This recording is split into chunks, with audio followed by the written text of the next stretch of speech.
खास बुलेटिन में आपका स्वागत है और मैं हूं आपके साथ करिश्मा भारद्वाज और आप देख रहे हैं एएनबी न्यूज। बुलेटिन का आगाज करते हैं। महाराष्ट्र के स्वास्थ्य मंत्री राजेश टोपे कोरोना पॉजिटिव हो गए हैं। उन्होंने ट्वीट करके ये बताया है, उन्होंने जानकारी दी है, उनकी तबीयत ठीक है और डॉक्टरों से सलाह ले रहे हैं। जो भी लोग उनके संपर्क में आए हैं वो अपना ध्यान रखें और अगर लक्षण दिखे तो तुरंत टेस्ट करवा ले।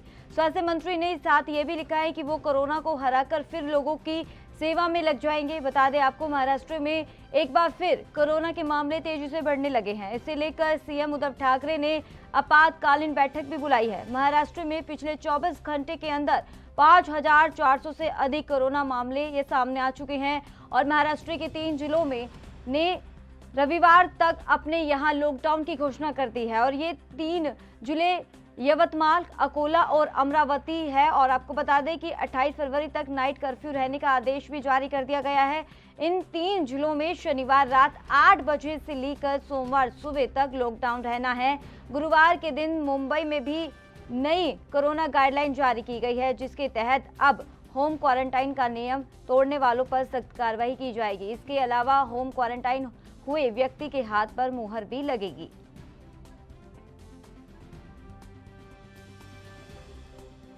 तो महाराष्ट्र में लगातार कोरोना के केस एक बार फिर से बढ़ने लग गए हैं। आपको बता दें कि पहले भी मामले लगातार बढ़ते हुए नजर आ रहे थे, लेकिन कुछ समय पहले ये मामले शांत हो गए थे। कोरोना के जो केस है वो कम हो गए थे, आंकड़े कम हो गए थे, लेकिन एक बार फिर से महाराष्ट्र में जो कोरोना के आंकड़े हैं वो लगातार डराते हुए नजर आ रहे हैं। लोग एक सहमे हुए नजर आ रहे हैं। इसी को लेकर महाराष्ट्र सरकार ने बड़ा फैसला लिया है और आपको बता दें कि अब लॉकडाउन की स्थिति अब पैदा हो गई है। ये भी जानकारी दे दें आपको कि महाराष्ट्र में फिर से कोरोना के मामले लगातार बढ़ रहे हैं और महाराष्ट्र के स्वास्थ्य मंत्री यानी कि राजेश टोपे कोरोना संक्रमित भी हो चुके हैं। उन्होंने लोगों से अपील की है कि जो भी उनके संपर्क में आए हैं कृपया करके वो कोरोना टेस्ट करा लीजिए और फिलहाल मैं अभी ठीक हूँ, घर आते के साथ ही फिर मैं लोगों की सेवा में जुट जाऊंगा। तो महाराष्ट्र में कोरोना के केस लगातार बरकरार है, आंकड़े डराने वाले हैं और लोगों में एक डर का माहौल भी पैदा हो गया है। लेकिन लगातार प्रशासन भी जनता से अपील कर रहे हैं कि मास्क और सोशल डिस्टेंसिंग ही अभी फिलहाल हमारा टीकाकरण है, वैक्सीन है, लेकिन उसके बावजूद ऐसे लापरवाही बरतनी ये ठीक नहीं है।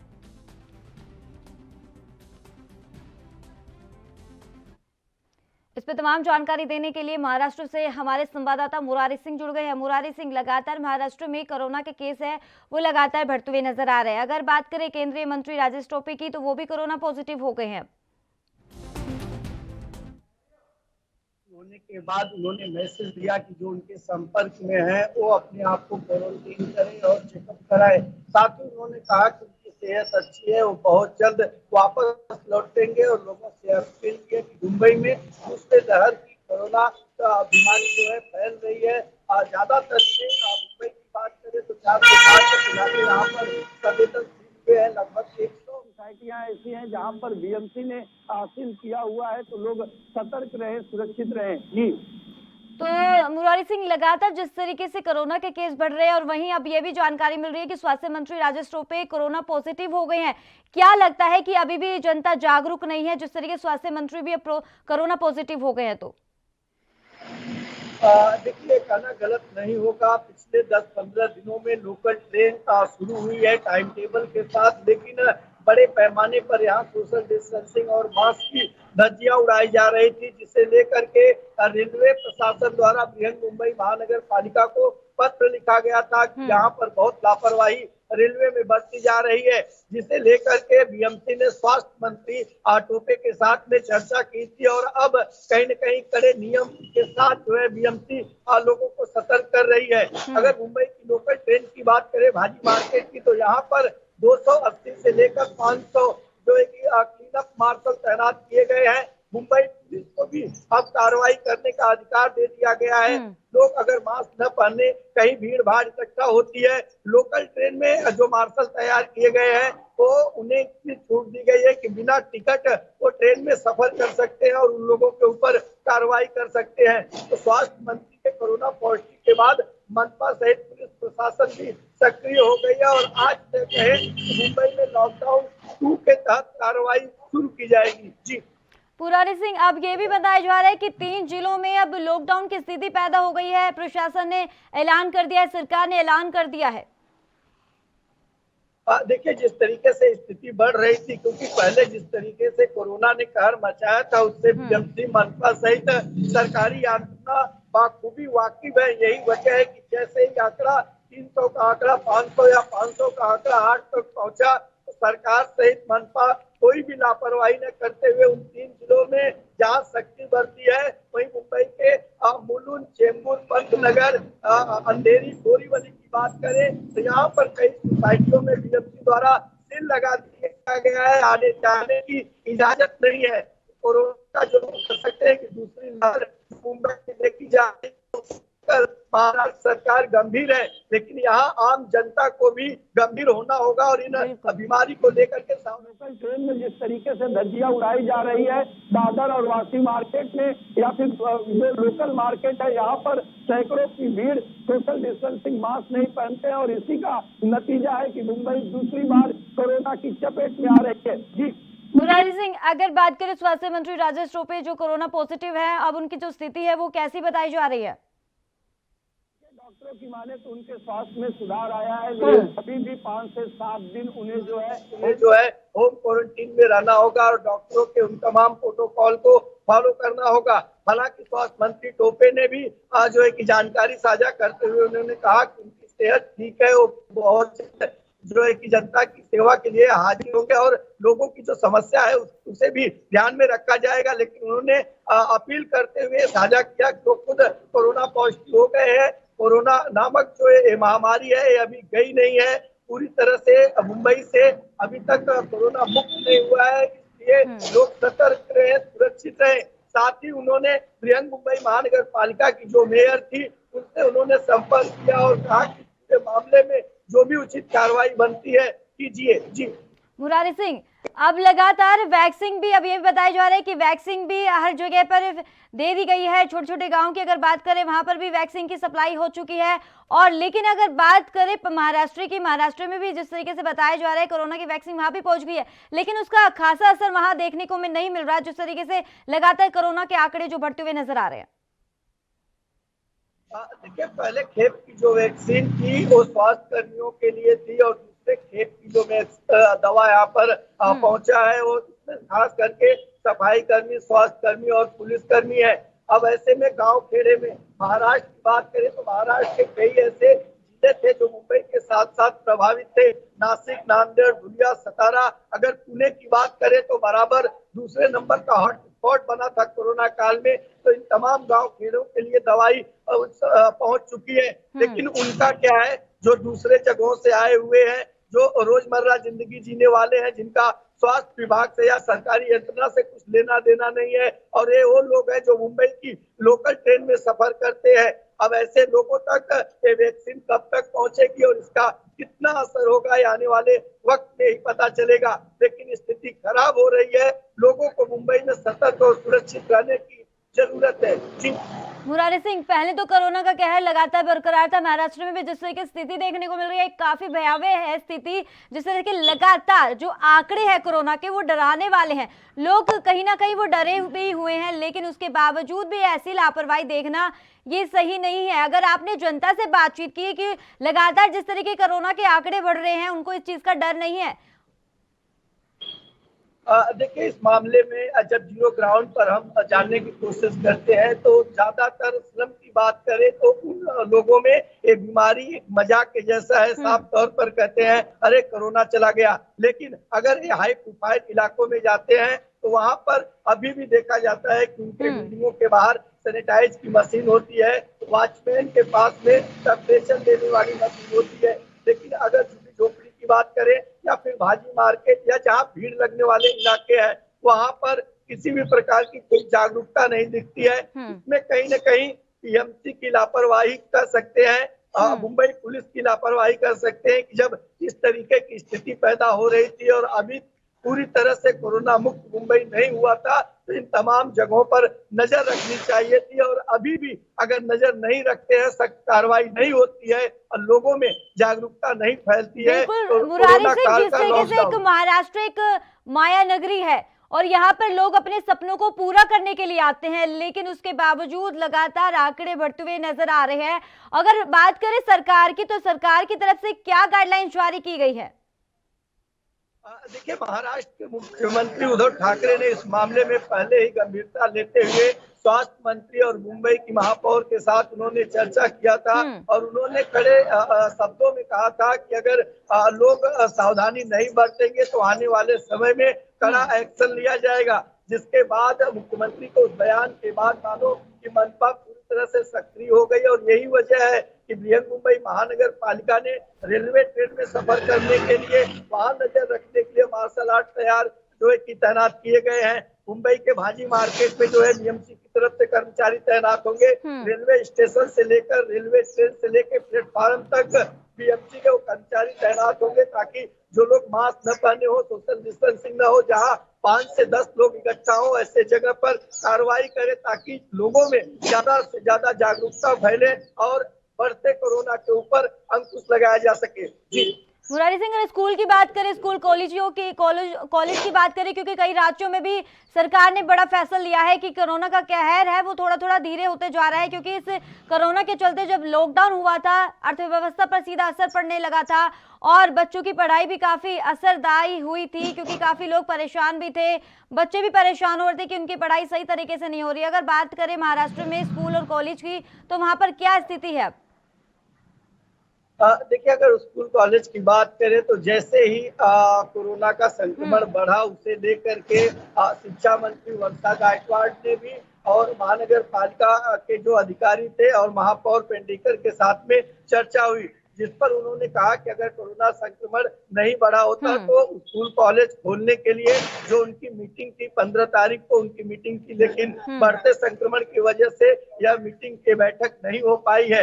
अब ऐसे में कोरोना संक्रमण बढ़ रहा है तो कहना गलत नहीं होगा कि स्कूल और कॉलेजों पर जो ताले की चाबी खुलने वाली थी वो अब शायद कुछ महीने बाद खुलेगी, क्योंकि स्थिति यहाँ पर खराब होती जा रही है। प्रतिदिन यहाँ पर आंकड़ा 100 से 150 बढ़ता जा रहा है, तो अंदाजा लगाइए कि जिस तरीके से पहले दौर में स्थिति बनी थी उसी स्थिति में फिर दूसरी लहर में कोरोना संक्रमण बढ़ रहा है। अब ऐसे में कॉलेज स्कूल खोलना कहीं न कहीं बच्चों के भविष्य और उनके जीवन के साथ खिलवाड़ होगा, अगर शिक्षा मंत्री वर्षा गायकवाड़ का माने तो। जी मुरारी सिंह, अब ये भी बताया जा रहा है 28 फरवरी तक अब ये नाइट कर्फ्यू का ऐलान भी कर दिया गया है सरकार की तरफ से।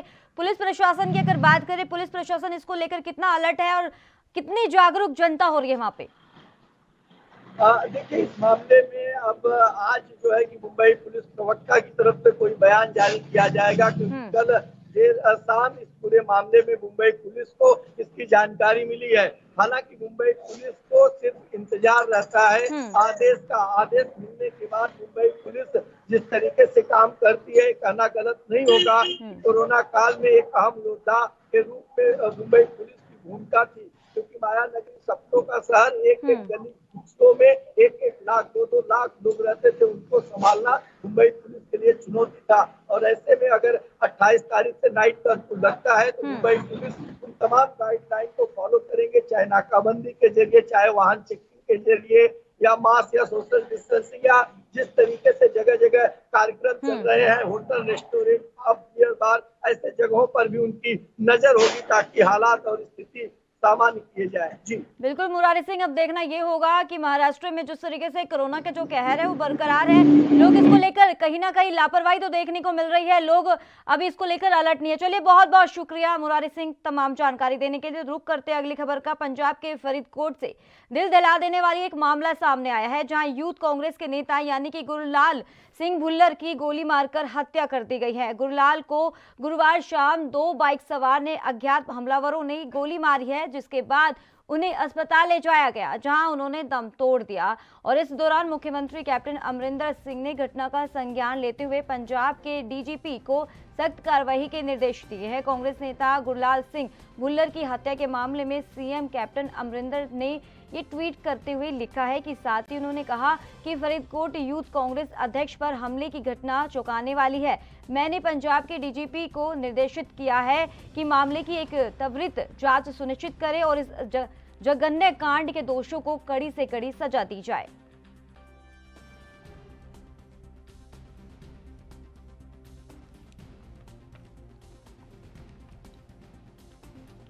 तो पंजाब के फरीदकोट से एक खबर आपको दिखा रहे हैं जहां एक दिल दहला देने वाला मामला सामने आया है। दरअसल यूथ कांग्रेस के नेता गुरलाल सिंह भुल्लर की हत्या कर दी है। गोली मारकर घटना को अंजाम दिया गया है और बताया जा रहा है कि शाम 2 बाइक सवार अज्ञात हमलावरों ने गोली मारी है और घटना को अंजाम दिया है। और हालांकि ये भी बताया जा रहा है कि यूथ कांग्रेस के नेता इस दौरान घायल हो गए थे, लेकिन इलाज के दौरान उन्होंने दम तोड़ दिया। इसी दौरान मुख्यमंत्री कैप्टन अमरिंदर सिंह ने घटना का संज्ञान लेते हुए पंजाब के डीजीपी को सख्त कार्रवाई के निर्देश दिए हैं। कांग्रेस नेता गुरलाल सिंह भुल्लर की हत्या के मामले में सीएम कैप्टन अमरिंदर ने ट्वीट करते हुए लिखा है कि फरीदकोट यूथ कांग्रेस अध्यक्ष पर हमले की घटना काफी चौंकाने वाली है। मैंने पंजाब के डीजीपी को निर्देशित किया है कि मामले की एक जांच सुनिश्चित करे और इस जघन्य कांड के दोषियों को कड़ी से कड़ी सजा दिलाई जाए। तो जिस तरीके से लगातार प्रदेश में बदमाशों का जो आतंक है वो कम होने का नाम नहीं ले रहा है, जहां आए दिन चोरी, लूट, हत्या और बलात्कार जैसी घटना सामने आ रही है और कहीं ना कहीं इसका जो सीधा असर है, जो सवालिया निशान है, वहां की सरकार और वहां के पुलिस प्रशासन पर उठता है। जिस तरीके से खुलेआम एक कांग्रेस यानी कि यूथ कांग्रेस की गोली मारकर हत्या कर दी गई थी और ये बाइक सवार थे, 2 बाइक पर सवार होकर ये हमलावर आए थे, लेकिन अब इसकी जानकारी नहीं मिली है कि ये बदमाश आखिर कौन थे और क्यों घटना को अंजाम दिया है। लेकिन इसी के चलते जहां ये सूचना मिली सीएम कैप्टन अमरिंदर सिंह को, उन्होंने पंजाब के डीजीपी को सख्त कार्रवाई के निर्देश भी दे दिए हैं। लेकिन ये कहना सही है कि जिस तरीके से एक्शन तो लिया जाता है, लेकिन अगर एक्शन पहले ही लिया जाए तो ऐसी घटना दोबारा ना हो। और जिस तरीके से आए दिन ऐसी तमाम घटनाएं सामने आ रही है, काफी चौंकाने वाली है। कहीं ना कहीं पुलिस प्रशासन की सुरक्षा पर भी सवाल जरूर खड़ा होता है कि खुलेआम यूथ कांग्रेस पर गोली मारकर हत्या कर दी थी। जब ऐसे हमारे जैसे नेता है वो ही सुरक्षित नहीं है तो आम जनता आखिर कैसे सुरक्षित होगी, ये काफी बड़ा सवाल है। तो लगातार पंजाब के फरीदकोट से बड़ी खबर आपके टीवी स्क्रीन पर है, जहां यूथ कांग्रेस के नेता की गोली मारकर हत्या कर दी है। 2 बाइक सवार ने ये घटना को अंजाम दिया है। बताया जा रहा है कि 2 बाइक सवार आए थे और खुलेआम यूथ कांग्रेस को गोली मारकर हत्या कर दी।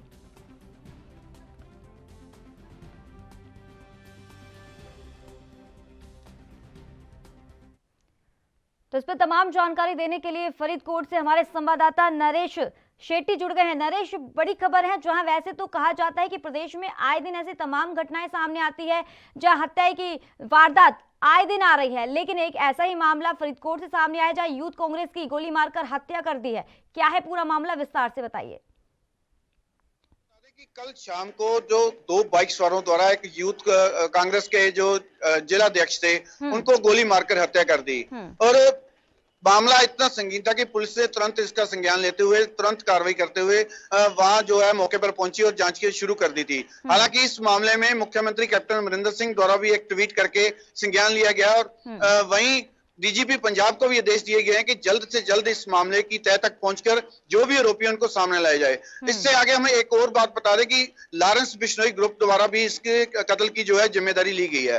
उनके द्वारा एक ट्वीट करके ये फेसबुक पेज पर एक पोस्ट डाली गई है जिसमें ये गुरलाल भुल्लर सिंह जी। नरेश, आवाज मिल पा रही है आपको? लगता है संपर्क टूट गया, तो दोबारा संपर्क साधने की कोशिश करेंगे। नरेश, आवाज मिल पा रही है आपको? मेरी बात सही आ रही है जी? जी नरेश, जिस तरीके से पूरे ये घटना को अंजाम दिया है 2 बदमाशों ने और ये भी बताया जा रहा है कि 2 बाइक पर आए थे हमलावर, पता चला ये बदमाश आखिर कौन थे? बिल्कुल, अभी जो है पुलिस इस मामले में पूरी जांच में जुटी है और सीसीटीवी जो वहां लगे थे उसको खंगालने के, हालांकि सीसीटीवी में कुछ लोग नजर भी आए हैं जो गुरलाल सिंह जो है गोली मारते नजर आए हैं, लेकिन कौन थे अभी इस बात की पुष्टि करनी अभी बाकी है। पुलिस उस मामले को पूरा बारीकी से जांच कर रही है और फॉरेंसिक लैब की तरफ से भी जो टीम आई थी उसके द्वारा भी जो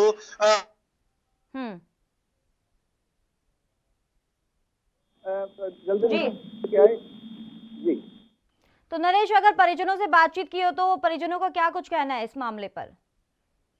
देखिए, अभी परिजन इस हालात में नहीं है कि कुछ बता सकें। वहीं उन्होंने ये इस मामले पे गहरा दुख प्रगटाया क्योंकि सत्ताधारी पार्टी से ये रिलेटेड थे और कहीं ना कहीं यूथ आगू का इस तरह कत्ल होना कहीं ना कहीं काफी जो है दर्दनाक ये मंजर है। फरीदकोट के लिए भी चिंताजनक है ये स्थिति, और वैसे भी सत्ताधारी पार्टी का यूथ आगू का इस तरह कत्ल होना कहीं ना कहीं चिंता का विषय जरूर बनता है। जी बिल्कुल नरेश, जिस तरीके से खुलेआम दो बाइक सवार आए हैं और जिस तरीके से गोली मारी है एक यूथ कांग्रेस को, एक चौंकाने वाला एक मामला है, बिल्कुल सवालिया निशान भी खड़ा करता है पुलिस प्रशासन पर। ऐसे यानी कि खुलेआम ऐसे हमलावर आते हैं और घटना को अंजाम देकर आसानी से फरार भी हो जाते हैं। क्या लगता है कि इस पुरानी रंजिश के चलते इस घटना को अंजाम दिया गया है नरेश?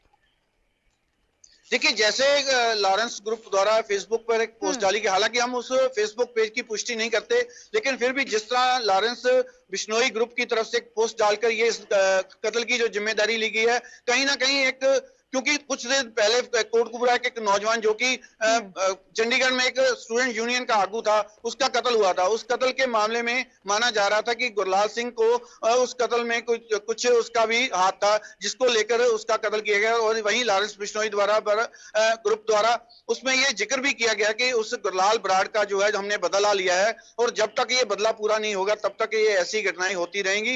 इसी के चलते हम मान सकते हैं कि कहीं ना कहीं गैंगस्टर भी इस मामले में कहीं इन्वॉल्व है, उनकी तरफ से भी हो सकता है इस मामले को जो अंजाम दिया गया हो। जी चलिए, बहुत बहुत शुक्रिया नरेश तमाम जानकारी देने के लिए।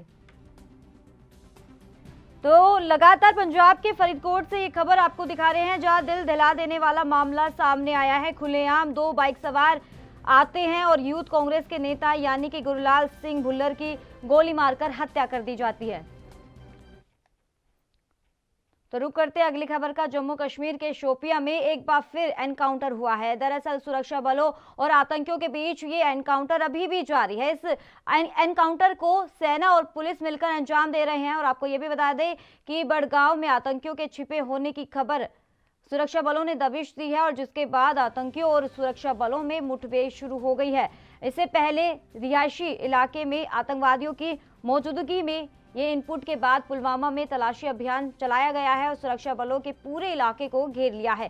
तलाशी शुरू कर दी गई है। बताया ये जा रहा है कि यहां से एक नए रिक्रूट हुए और आतंकी को गिरफ्तार किया गया। गौरतलब है कि एनकाउंटर ऐसे समय में हुआ है जब कई यूरोपियन यूनियन देशों और इस्लामिक सहयोग संगठन के कुछ सदस्यों ने जम्मू कश्मीर का दौरा कर जमीनी हालात का जायजा लिया। बता दें आपको ये कि हाल ही में जम्मू कश्मीर के अवंतीपोरा के त्राल एरिया में भी सुरक्षा बलों और साथ ही आतंकियों के बीच मुठभेड़ हुई थी, जिसमें सुरक्षा बलों ने 3 आतंकियों को ढेर कर दिया था। इसके अलावा पुलवामा के ललीहार में भी एक ऐसे ही मुठभेड़ की खबर सामने आई, जहां लगातार मुठभेड़ हुई है। और साथ ही आपको बता दें कि पुलिस और सुरक्षा बलों के ज्वाइंट ऑपरेशन में 2 आतंकियों ने AK-47 राइफल के साथ सरेंडर भी कर दिया था।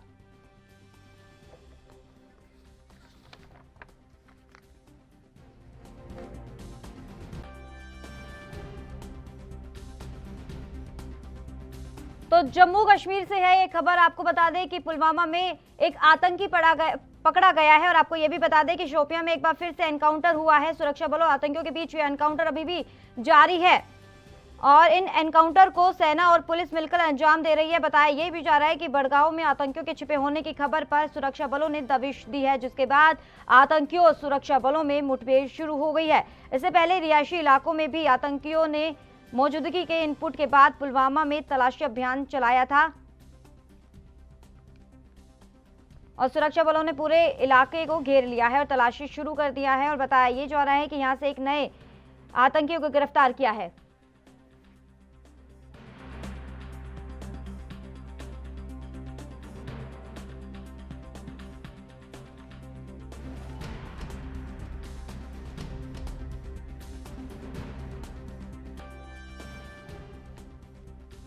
तो बड़ी खबर आपको दिखा दें कि जिस तरीके से जम्मू कश्मीर के शोपियां में एनकाउंटर हो रहा है और सुरक्षा बलों और आतंकियों के बीच एनकाउंटर अभी भी जारी है। अब ये खबर आ रही है कि एक शहीद हो चुका है सैनिक और एक घायल बताया जा रहा है। इसी के चलते ये भी बता दें सुरक्षा बलों ने 3 आतंकियों को ढेर कर दिया है।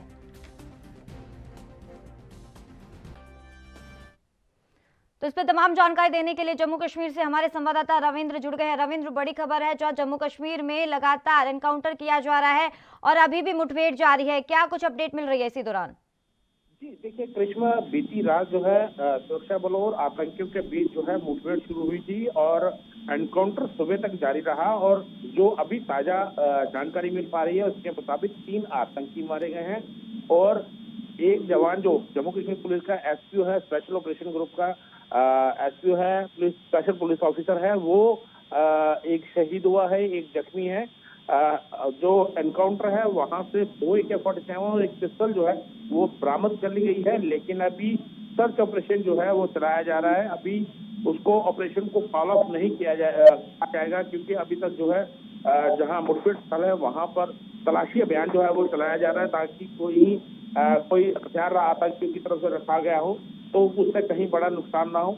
इसी के चलते लगातार जिस तरह से कश्मीर घाटी के अंदर आए दिन आतंकी भी पकड़े जा रहे हैं, कल भी पुलवामा के अंदर जो है एक आतंकी जो है वो पकड़ा गया था, सर्च ऑपरेशन चलाया गया था और पुलवामा शहर के अंदर ही उस आतंकी को धर दबोचा गया है। और ये कहीं न कहीं लगातार आतंकियों पर शिकंजा जो है करिश्मा कसा जा रहा है ताकि आतंकियों की कमर जो है वो तोड़ी जा सके और कश्मीर घाटी को आतंकवाद से मुक्त जो है वो करवाया जा सके। जी रविंद्र श्रीवास्तव, ये भी बताया जा रहा है एनकाउंटर जारी है और हमारे सैनिक लगातार वहां पर मुस्तैद है। ये बताया जा रहा है कि एक सैनिक हमारा शहीद हो चुका है और एक घायल है और वहीं ये भी बताया जा रहा है कि 3 आतंकी ढेर कर दिए गए हैं। अगर बात करें अभी भी कितने आतंकी छुपे होने की आशंका बताई जा रही है? जहाँ पर एनकाउंटर चल रहा है वहां पर 2 से 3 आतंकी होने की जानकारी मिली थी, जिसके बाद जो है कॉर्डन किया गया था शोपियां के इलाके में और देर रात जो है आतंकियों के साथ मुठभेड़ शुरू हुई है जिसमें अभी तक जो है 3 आतंकी मारे गए हैं। एक जम्मू कश्मीर पुलिस का जवान जो है वो शहीद हुआ है, एक जख्मी हुआ है जिसको अस्पताल में भर्ती करवा दिया गया है। जो आतंकियों के पास से 2 AK-47 और एक पिस्तौल भी जो है वो बरामद कर ली गई है।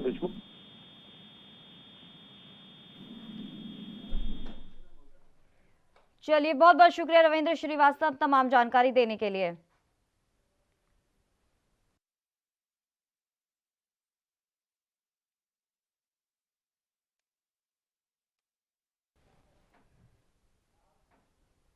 इस खास बुलेटिन में फिलहाल इतना ही। दीजिए इजाजत, नमस्कार।